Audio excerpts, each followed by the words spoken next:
Hello students, question number 23 from JEE Main 2022. 26 June, shift 2. The question is, if z square plus z plus 1 equal to 0, where z belongs to some complex number, then this expression is, पूरे expression का value बताना मुझे, z to the power n plus minus 1 to the power n plus into 1 upon z to the power n whole to the power 2 है. इस पूरे का mod बताना है, क्या इसका वैल्यू क्या आएगा. मॉड तो बाद में लगा लेंगे, पहले तो वैल्यू निकाल लेते हैं. ठीक है, नेगेटिव आएगी तो पॉजिटिव आंसर दे देंगे.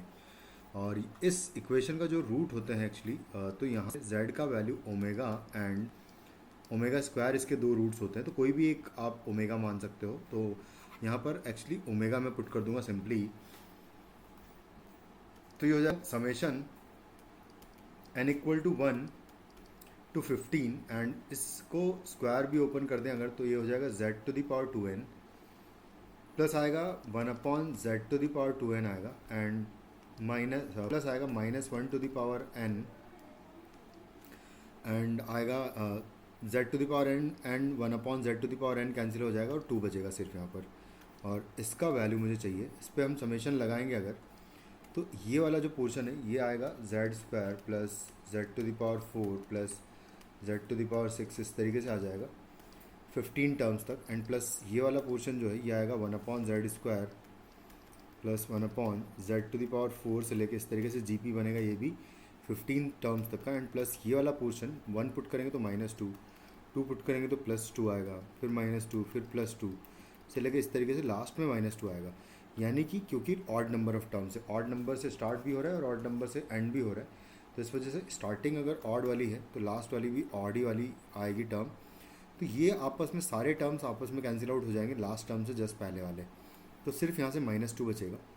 और बाकी जो है यहाँ पर मैं अगर इसको सिंप्लीफाई करूँगा तो आएगा z square a into Z to the power z, क्योंकि इसका कॉमन रेशियो z स्क्वायर है, टू द पावर 15 कर दूंगा तो r to the power n -1 divided by r -1 करूँगा तो z स्क्वायर -1 आएगा. प्लस इसको सॉल्व करेंगे तो यहाँ पर आएगा 1 अपॉन जेड स्क्वायर और इंटू आएगा r to the power n यानी कि 1 upon Z square to the power 15 आ जाएगा.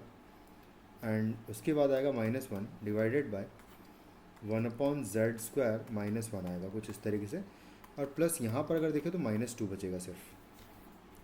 अब मैं z की प्लेस पर ओमेगा पुट कर देता हूँ. तो जब ओमेगा पुट करूँगा, क्योंकि यही तो कॉम्प्लेक्स नंबर हमारा है वो, तो ये हो जाएगा ओमेगा स्क्वायर बाहर, यहाँ पर ओमेगा की पावर 30 हो जाएगा यहाँ पर, और -1 है डिवाइडेड बाय लिखा हुआ है ओमेगा स्क्वायर -1 प्लस इसकी बात करें अगर तो z 1 अपॉन ओमेगा स्क्वायर आ जाएगा इनटू यहाँ पर अगर देखें तो आएगा 1 अपॉन ओमेगा की पावर 30 आएगा -1 divided by 1 upon omega square -1 and -2 यहाँ से है. अब हम जानते हैं कि ओमेगा जो है क्यूब रूट ऑफ यूनिटी होता है, तो ओमेगा क्यूब का वैल्यू 1 होता है. अगर ओमेगा क्यूब का वैल्यू 1 है तो ओमेगा की पावर 30 का वैल्यू भी 1 होगा. और अगर इसका वैल्यू 1 होगा तो यहाँ से एक्चुअली ये भी 0 हो जाएगा और ये भी 0 हो जाएगा, क्योंकि ओमेगा की पावर 31 हो जाएगा. तो ये पूरा टर्म एक्चुअली 0 हो जाएगा. और अगर ये पूरा ही 0 हो जाएगा तो इसकी वैल्यू आ जाएगी -2, और -2 का मॉड होता है 2, क्योंकि मॉड फाइनली मुझे आंसर देना था. तो इस क्वेश्चन का आंसर आपका हो जाएगा 2. Thank you.